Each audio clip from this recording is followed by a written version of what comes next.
Hi everyone! So, it's another beautiful day. Kaya magwo-walking kami ako lang pala, pupunta ako dun kila Ate Nancy and then, pupuntahan namin yung isang Pinay na kaibigan. Okay, maglalakad ako guys.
Kaya naka-hoodie lang ako. Pero I think it's 7 degrees. O, diba? Walking distance yung kay Ate Nancy papunta sa kanila. So, mga mag 15 minutes siguro. Iyan ang fire station nito. Diba? Parang dun lang sa Subic dati. Walang katao-tao. Diba? Magandang weather ngayon. Ayan naman yung mga plots. Yung mga pwede kang mag-rent dyan. Tapos magtatanim ka ng garden mo. Kaya nagpalista kami. Hopefully makakuha din kami. Pwedeng taniman ng veggies, flowers kung gusto mo. Diba? Tapos dyan yung football field ng mga estudyante pag yung mga high school, primary, dyan sila. Dyan kami nag-walking dati parati nung nandito pa si Ricky. Pwede din naman mag-bus papunta doon. Kaso nga lang, mag-aantay ka pa ng oras. May time kasi.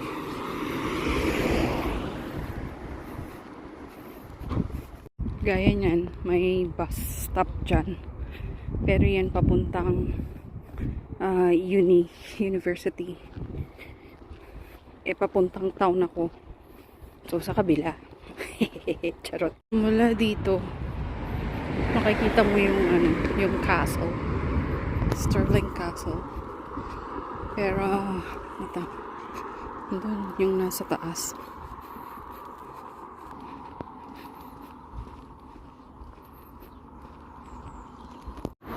So, andito yung bahay ng mag-asawang matanda. Ang ganda ng garden nila. Maliit lang siya, pero ang ganda kaya. Laging namumulaklak yan sa right side. Ang ganda. Laging madaming bulaklak. My goodness, may paparating na train. Pa yan?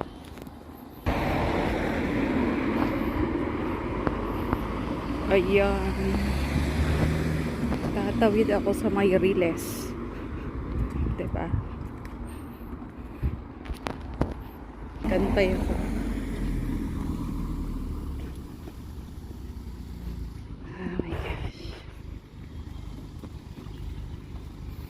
Antayin natin yung train.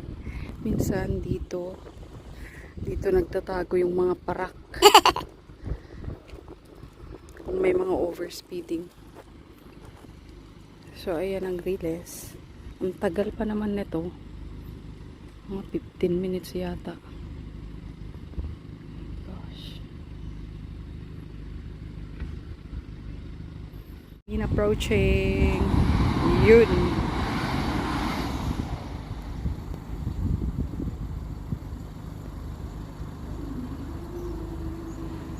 Ayan, pwede na maglakad. Diba?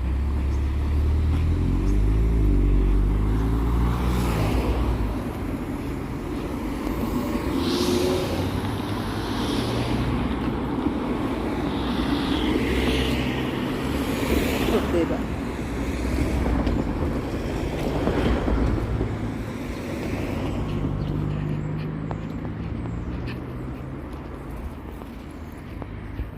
So, ayan naman, yung may fence na yan. Yan yung female prison dito sa buong Scotland. Diyan sila.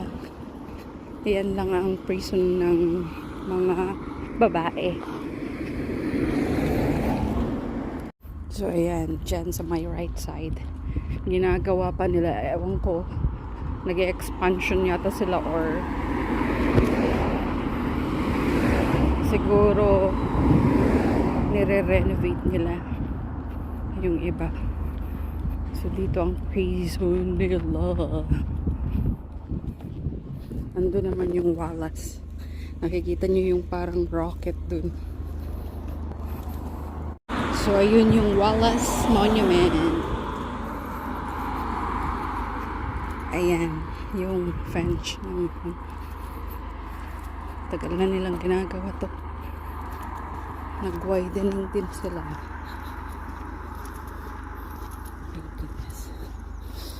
Pinagpapawisan na ako. Diba dyan? Ganda talaga. Malapit na ako.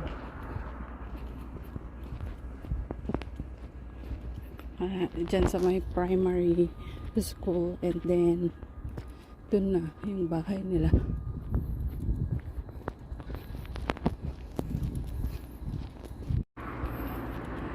So, malapit na po tayo.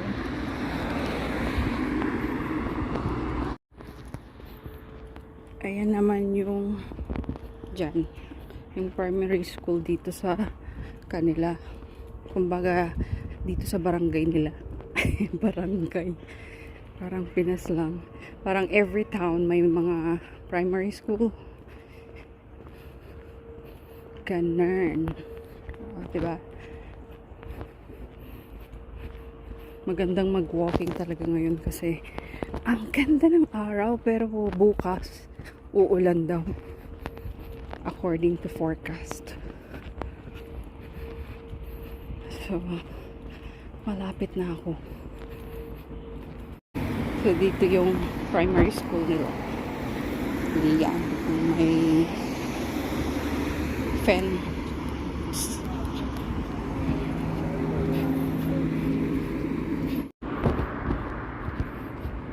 So, nandito na ako. Saan na kaya?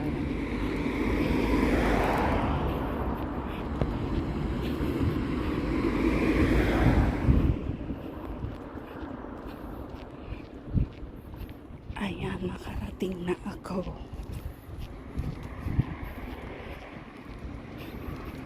Nandun pala siya sa may roundabout daw. Ayan, yun, makikita nyo guys yung ayan yung castle. Makikita mo. Yun, nasa taas. Hindi mo aninag. Okay. Diyan na pala siya. Ayan. Ayan na pala siya.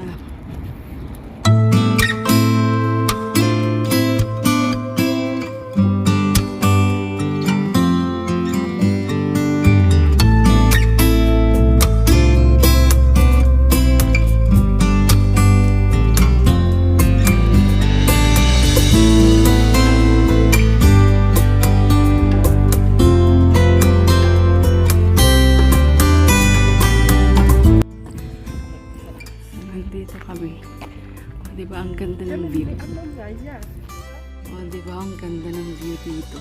Yan yung Wallace Monument.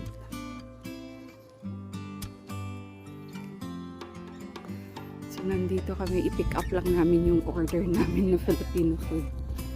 Kasama ko si Natsy's Bakery. Nandito sila. Ang ganda ng garden nila. Diba? So, eto ang view dun sa bintana nila. Diba? Ang ganda. O, lalo na pag, sunny. Okay. Punta na kami doon. Puntahan naman namin yung friend namin isa. So, nandito ulit kami sa town. Ganito lang ang buhay dito. Papuntang town. Ganon.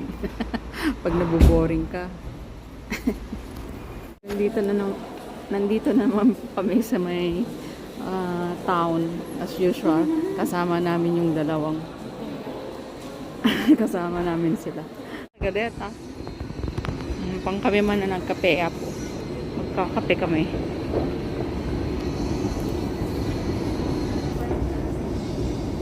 Yan sila. Yan sila. Yung mga kasama ko. Nandito na naman kami. Lagi kami dito. Dito ang tambayan namin. Ay nako. Astoy tibiyag dito'y apo. Kung bumababa na siya, yan, nakahigaan. So, uwian na naman guys. That's me for today. Next time on again. Catch her up next time. See you. Bye-bye.